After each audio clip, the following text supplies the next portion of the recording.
Hi dears. ഇന്ന് ഞാൻ ഐക്കൂറ, അറയ്ക്ക, നെയ്മീൻ എന്നൊക്കെ പറയണ ആ മത്സ്യമാണ് കേട്ടോ. അതാണ് ഇന്ന് കറി വയ്ക്കണേ. അപ്പോൾ ഇന്ന് ഇത്തിരി ധൃതിയിലാണ്. അപ്പോൾ അതനുസരിച്ചുള്ള രീതിയിലാണ് ഇത് കറി വയ്ക്കുന്നത്. പിന്നെ ഇന്ന് കുട്ടികൾക്കൊക്കെ പരീക്ഷ തുടങ്ങിയ കാരണം ഉച്ചയാകുമ്പോഴേക്കും വേഗം ശരിയാക്കണം. അപ്പോൾ നമുക്ക് അത് കഴുകി വൃത്തിയാക്കി മീൻ കഷ്ണങ്ങൾ അങ്ങനെ മാറ്റി വയ്ക്കുക.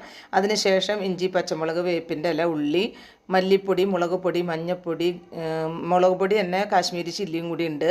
പിന്നെ ഒരു ലേശം പെരുംജീരകത്തിൻ്റെ പൊടിയും കൂടി നന്നായി ഉപ്പും കുടപ്പുളിയൊക്കെ ഇട്ടിട്ട് നമ്മളത് പാകത്തിന് വെള്ളമൊക്കെ ഒഴിച്ച് സെറ്റാക്കിയിട്ട് നമ്മൾ അടുപ്പിൽ വെച്ച് തിളപ്പിച്ചെടുത്തു. ഒന്ന് മൂടി വെച്ച് പുളി ഇറങ്ങുന്നവരെ ഒന്ന് തിളപ്പിച്ചു.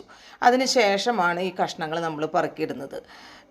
അതിന് ശേഷം അത് ഒന്ന് മൂടി വെച്ച് ഒന്ന് വെന്ത് വരുമ്പോൾ നമുക്ക് നല്ല കട്ടി തേങ്ങാപ്പാൽ ഞാൻ ആക്കി വെച്ചിട്ടുണ്ടായിരുന്നു. അതതിൻ്റെ മുകളിലൊഴിച്ച് പെട്ടെന്ന് തന്നെ നമുക്ക് തയ്യാറാക്കാം. പിന്നെ ഉള്ളി കാച്ചി വേഗം അത് സെറ്റാക്കി.